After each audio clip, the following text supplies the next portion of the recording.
Okay, welcome to our presentation, A Successful Career at a Teaching-Focused Institution, the FAQs. I'm Pam Ansburg from the Metropolitan State University of Denver. I'm Mark Basham from Regis University, also in Denver. And I'm Gurung from Oregon State University in Oregon. We're here to talk about how you can have a successful career at a teaching-focused institution. This is an important topic because as you go through graduate school, you're really not introduced to what's expected at a teaching-focused institution. In graduate school, you're focused on research. Your professors who you can model your career after are focused on research. There's very little focus on teaching. And what is it like to be at a teaching-focused institution and how it's different from working at a Research One institution? So we were hoping to have this presentation in person, and it was going to be a much more interactive, frequently asked questions sort of presentation. So what we've done is try to adapt the presentation and pick out 3 major topics that we think are important for people who are at teaching-focused institutions to think about when they're looking at their careers.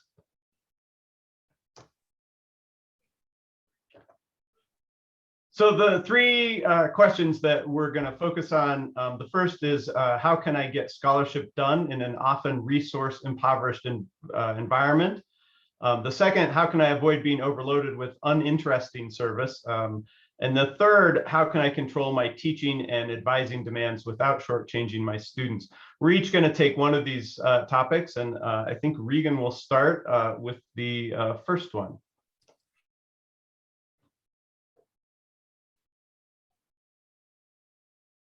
We've spent a lot of time at teaching institutions. I'm going to be bold and be crazy and actually say how long we are have spent. I've actually spent 20 years at the University of Wisconsin in Green Bay, where I taught often 6 or 7 courses a year. When I moved to Oregon State University, even though it's a Research One school, faculty here still teach 4 or 5 courses a year. So we are a Research One school, but there's a lot more teaching here at Oregon State than I think at the average Research One school. So that's the context I wanted to put this in, because I think there are a lot of folks out there who don't get the understanding that they need to when they're in a teaching focused school. People look at them and think university or college and have this one general thing. That's not how it is. So especially in a teaching focused institution, how do you avoid being overlooked? Whoa, actually, Mark, I think the slide jumped, but yes, indeed, service is a problem too. But I'm going to focus on the scholarship part, right? How do you do it? It's resource impoverished, and I think that those resources are often your own mental resources, right? You're just doing so many different things, and I just wanted to hit on some really big points. 4 big points that I wanted to mention. First off, big thing to think about: what counts. What counts? At a big research school, everybody may look at your H index. At a teaching focused school, some folks may not even know what an H index is. Before you burden yourself with the publish or perish notion, try and get a good sense of what counts for scholarship at your college or university. Phone, right? Pause. Darn it. The phone never rings. But we're going to roll, and we may or may not cut this because, heck, this is life, right? So what counts? What counts? There are some schools where individuals may really contribute to spreading science with a blog. Does that count for scholarship? Often not, but that could take a lot of time, and it could be doing a really good form of scholarship. Same thing with technical reports. So right off the bat at your institution, ask yourself, talk to your chair, talk to your personnel committee, talk to your promotion and tenure committee, and get as good a sense as possible of what counts. Now, here's another flip side: make everything count. Anything that you do for scholarship, make it count. One of the things that I really tried to work on over especially my 20 years in Green Bay, was really making everything count. So if I supervised a student on an independent study, tried to make it an honors project, made sure they presented it as a poster at a conference, tried to move that poster into a presentation, move that presentation into a paper. So it's all the work, you know it well, you are trying to make it count at all these different stages. Great for the students, great for you, right? Another thing is when you try to make it count, here's the deal, get it out. I know I speak to a lot of faculty and colleagues and friends who will start working on something. They don't feel that it's good enough, so it sits there. Remember, your chances of getting a paper accepted are much higher if it's actually submitted for review, right? So we can have a whole bunch of stuff sitting on our files, but that's not going to help us. So you may say, oh, I don't want this substandard work to get out. Well, don't let it be substandard, get somebody to take a look at it, but try and get it out there, because the more you get out there, the more your chances are of getting something done. Here's a big one. At teaching focused institutions, do research on teaching, right? Do research on teaching. We are now 2021 at a point where scholarship of teaching and learning has become a pretty robust area and a recognized area. At my past institution, scholarship of teaching and learning explicitly counted for scholarship, not in the teaching section as scholarship. I was one of the founding co-editors of the APA journal, Scholarship of Teaching and Learning. I'm telling you, we only accepted things if it was robust scholarship. So if you do scholarship of teaching and learning, if you do research on your teaching, and it is good enough to get accepted in a journal, it should count as scholarship.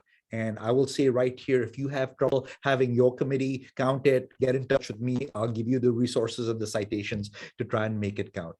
Last thing, and this is a great example right here, collaborate. It's been absolutely wonderful to work on this project with Mark and Pam, even though we're at different places. Pam and I, well, I was going to say Pam and I go way back, but theoretically, Mark and I go even further back since we both went to Carleton together.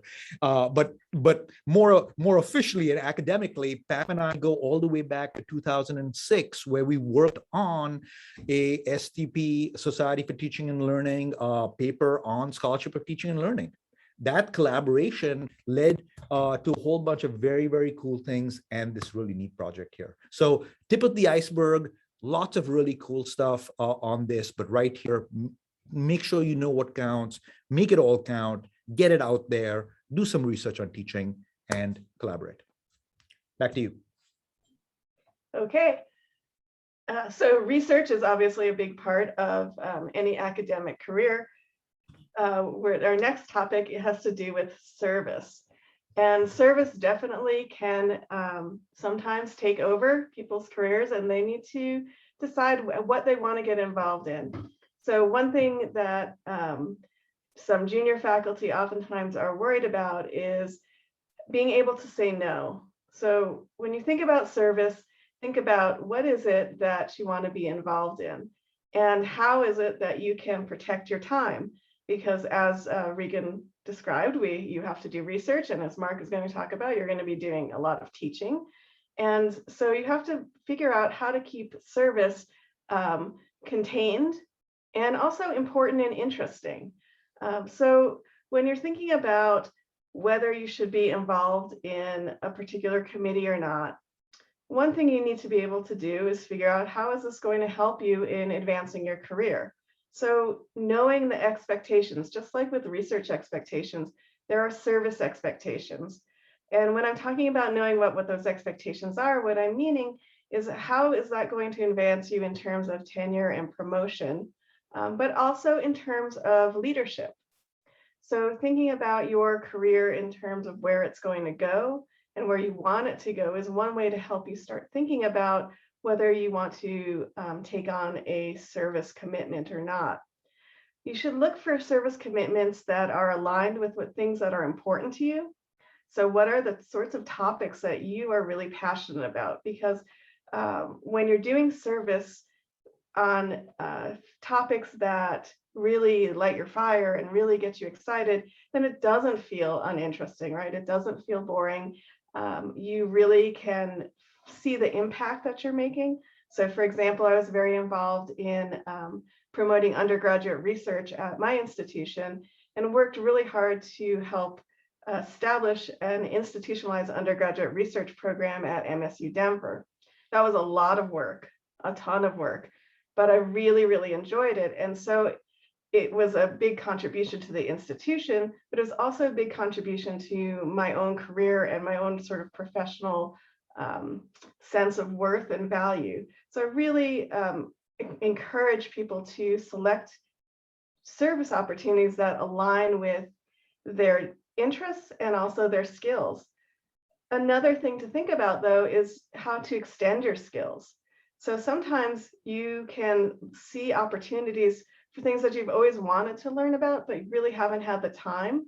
See if you can find a service opportunity that will help you develop some of those skills. So if you're interested in potentially developing a course that is a course in general studies, maybe go support the general studies program and figure out what those courses require. What does it take to design one of those?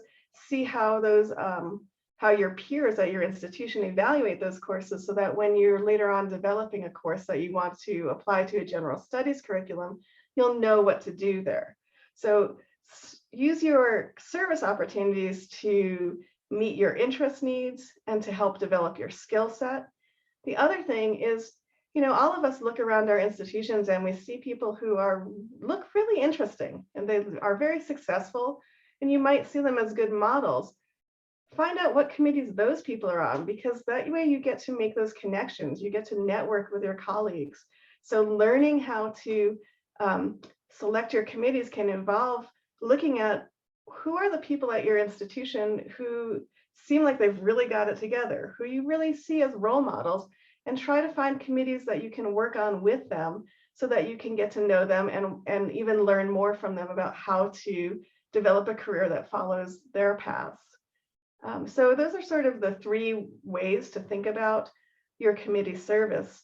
But also I think one of the main things people are worried about is being able to say no. So when you're on in a department meeting and someone brings up, we need someone to serve on this committee, there's going to be an awkward silence. You'll notice that a lot of people start writing in their notebooks or opening their laptops and not paying attention. You're trying to hide under the desk. And if you're the last person standing, you may be selected. You want to avoid some of those opportunities that are foisted on you, because you can end up being spread out across all sorts of different service opportunities that are not really working for you and for your career.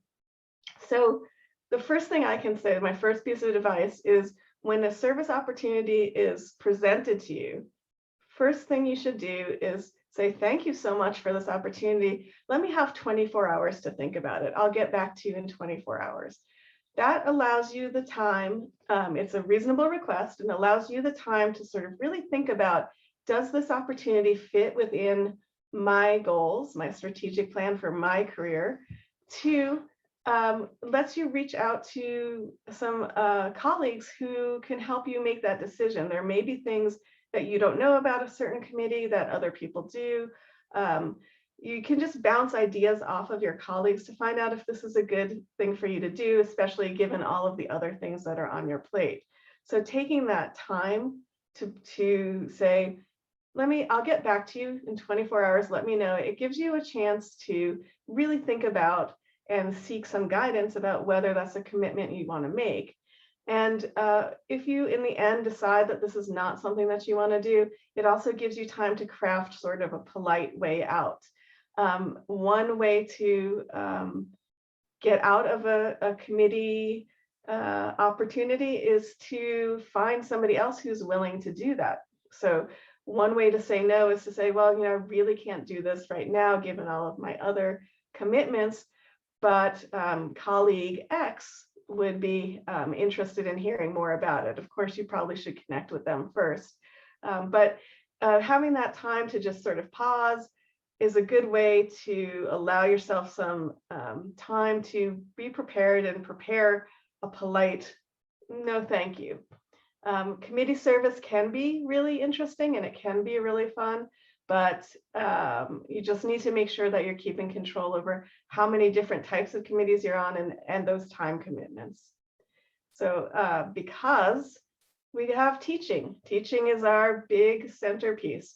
And so how do you manage research and service and teaching? We'll move on to the next question, which Mark will address. Well, and I would add advising to that, right? And so how can you control your teaching and advising? And just to give a little background, I was chair of my department for many years and have been director of the neuroscience program at my university for even more years. And over that time, I've hired lots of faculty, both full-time tenure track faculty and full-time short-term faculty and a whole bunch of affiliate faculty. And the one thing that's consistent across all of those people is that they did not realize when they first started how much time it took to do the job at a teaching-focused institution. The teaching takes a lot of time, the service takes a lot of time, the advising takes a lot of time. And this is always a surprise to everybody. It doesn't matter how much teaching you did as a graduate student or as a postdoc. When you start doing it full time at a teaching focused institution, you really don't understand how much time it takes. And so I had lots of new young faculty come to me and say, hey, Mark, how can I do this? How can I get all of this done? And over the years, my advice has kind of come down to one sort of general strategy, which is you can't think of these as all separate things. You really have to integrate them. You really have to think of advising as part of your teaching, scholarship as part of your teaching. All of these things go together. And so Regan talked about scholarship of teaching. That's a real good way to combine your teaching and your scholarship, not think of them as separate things, think of them as the same thing. That buys you some time. I would say the same thing is true with teaching and advising. There's a scholarship of advising, right? And so there are plenty of people who do research on advising and what is effective advising. And so that's one way to gain back some time. The other is to really think about combining teaching and advising. When you have those students that come to your office hours to ask you questions about course content, that's a great time to also talk to them a little bit about career discernment, talk to them a little bit about where they want to go, talk to them a little bit about the courses that they're taking now. This is a sort of informal advising that we all do, but it actually makes your formal advising much easier. My second piece of advice is to be intentional about your advising. When I first started teaching at Regis, I got very little training on advising. I observed some senior colleagues when they did academic advising and pretty much was then just assigned a bunch of advisees with very little training. And it took me a while to, I should have thought of this earlier, but it took me a while to think, well, maybe I should look at some of the literature around advising. Maybe there are some best practices here. And it turns out there's actually some very distinct and well-defined philosophies of advising. And if you're not familiar with what those are, you should probably look into them, because if you have a particular philosophy, if you have a particular mindset for your advising, it can make your advising much more efficient. And there's several of them out there, and they're well documented, and it's worth spending a little time reading a little bit of the literature. It's also a good entree into doing sort of scholarship of advising, right? You're reading the background literature to do that. And then my third point is really to, again, be intentional about what you want to accomplish with your advising. When I first started at Regis, I looked around at my colleagues and I saw that they were spending an hour with every one of their advisees every semester. And I didn't understand this. I thought, well, this is ridiculous. All you're trying to do is get them registered for the next semester. I figured out how to have my students fill out some forms before they came to my office, how to be super efficient with it. And I was very proud for a while that I could get my advising down to about 20 minutes. I could get a student in, we could have their schedule built for the next semester, we could have everything signed, we could push that off.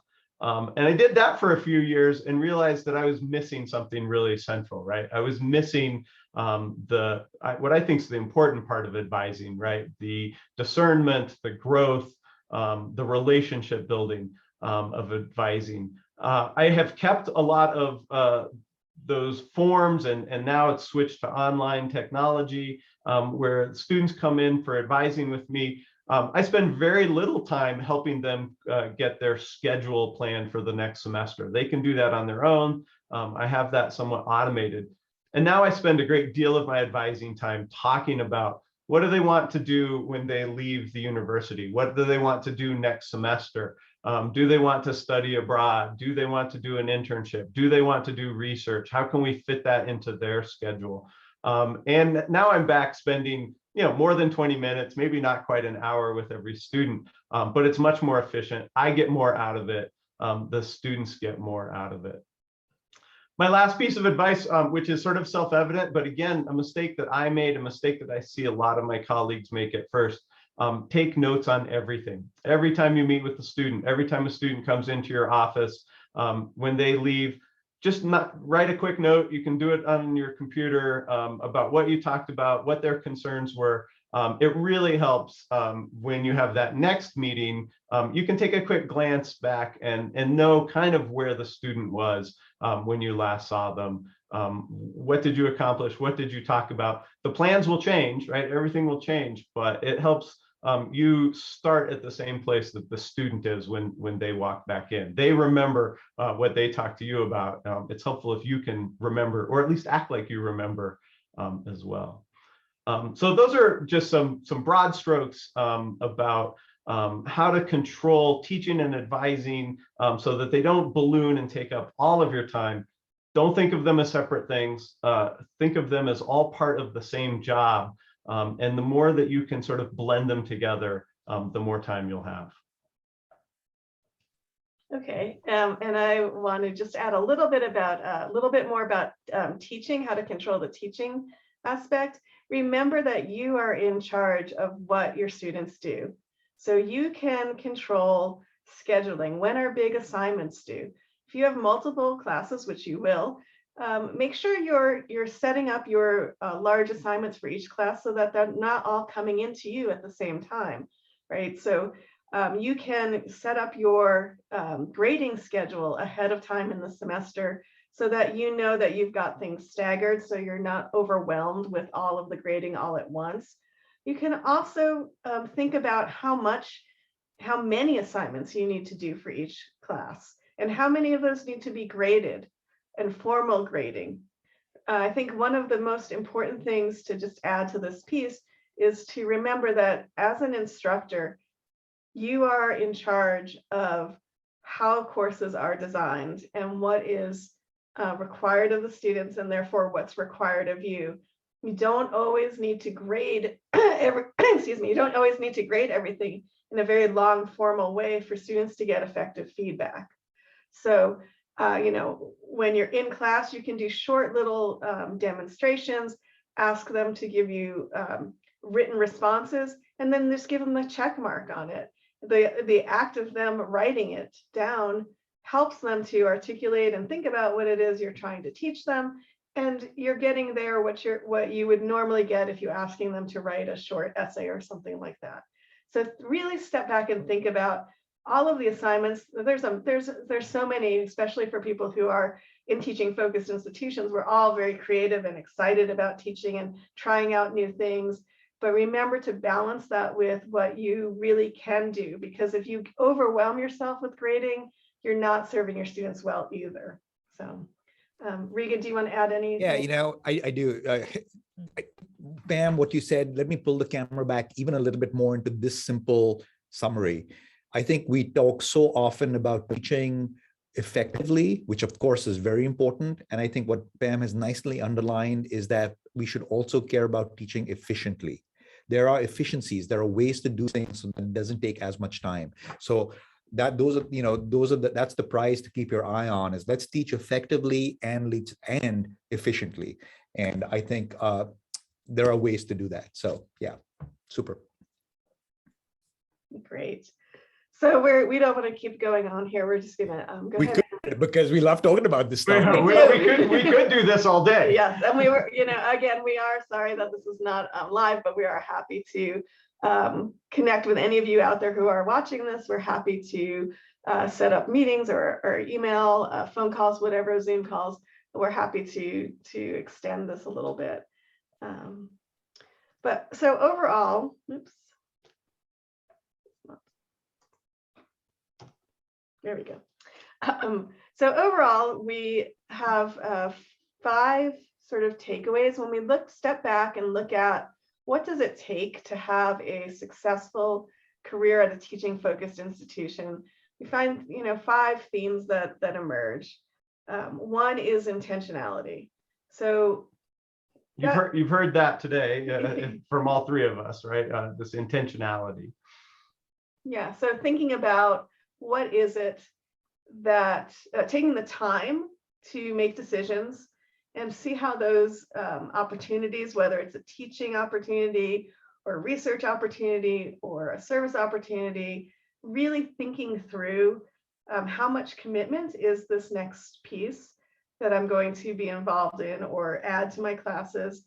Thinking about it and thinking about whether it really fits in with how you are shaping your career. You really do want to have a sense of what you want your career to look like now, sort of midway through your career and then going forward. If you're thinking about the trajectory of your career, it's really important. You don't really have a lot of time to do it. So you have to carve out that time to be strategic and thinking about how do I want my career to unfold and develop.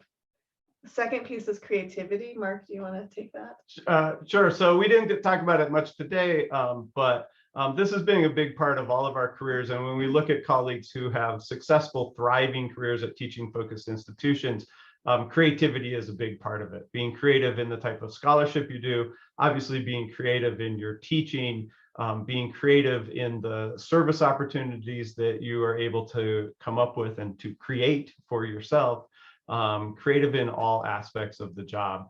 That's really one of the keys to thriving in this career.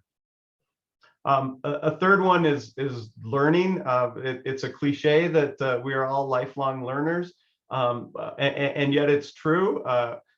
People choose to work at teaching-focused institutions because they like teaching, they like learning. We can all be better all of the time. Attending conferences like ACT, especially when we can attend, is a great way to continue to improve your craft and learn what the latest stuff is. So learning is always an important part of a thriving career.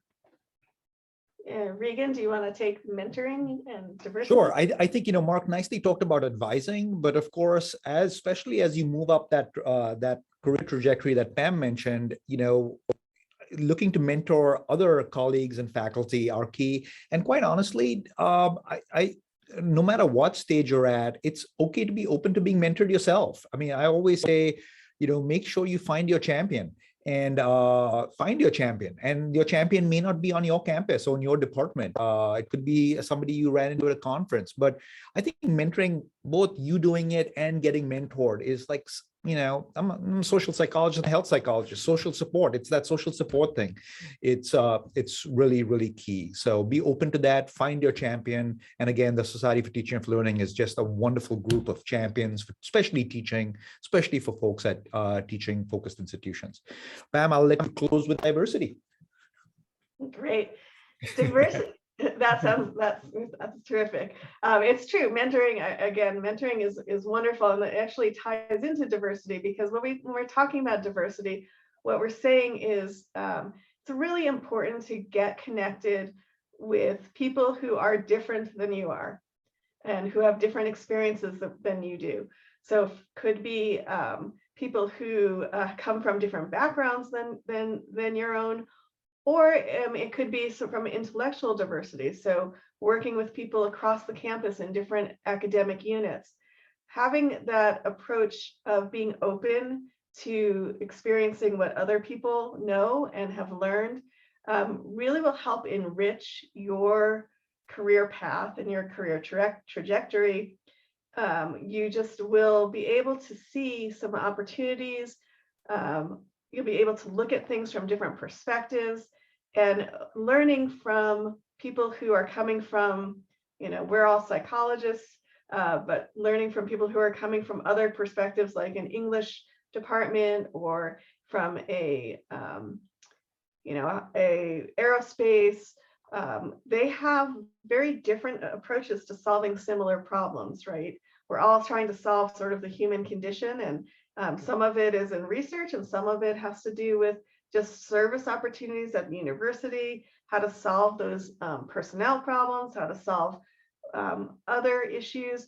It's really, really important to seek out mentors from diverse areas so that you can benefit from that. And that leads into more creative problem solving as well. So we'll close up here with our 5 key takeaways, and just let you know that the 3 of us have written a book intended to help those of you who are trying to have a thriving career at a 3, 2, 1. So this presentation came out of the work that we did in creating this new book that's just out, Thriving in Academia, Building a Career at a Teaching-Focused Institution. We're really excited to have this book come out because we really saw a gap in the literature. Our own experiences were sort of bumpy. How do we adjust from being researchers from a Research 1 graduate program to focus on teaching? And then once we have started to become more seasoned folks, because we're all 20+ years doing this, we've had our many of our colleagues come to us with questions that were the same questions that we experienced when we first started at a teaching-focused institution. So we decided to sit down and really write this book to try to help address some of those issues. So we hope that you will pursue more information from us. We're happy to talk with you. Mark, do you want to? I would just say, since you have listened all the way through to the end, we're happy to share our discount code as well. So, and Regan, do you want to? There's just so much that people don't tell you, that so-called hidden curriculum. And I think that the exciting thing about this project was the opportunity to look at all the research on it and put it all into one place. So it's one of those wonderful blends of taking years and years of experience. And I think collectively we chalked it up at over 70 years between the 3 of us, maybe even around there. And it's a great blend of experience, and not experience, but also research. So it's been fun doing it. Pam and Mark, it was absolutely super to work with you on it and on this presentation. And we look forward to more conversations with all of you when it happens. All the best. Absolutely. Everybody enjoy the rest of the conference. All right.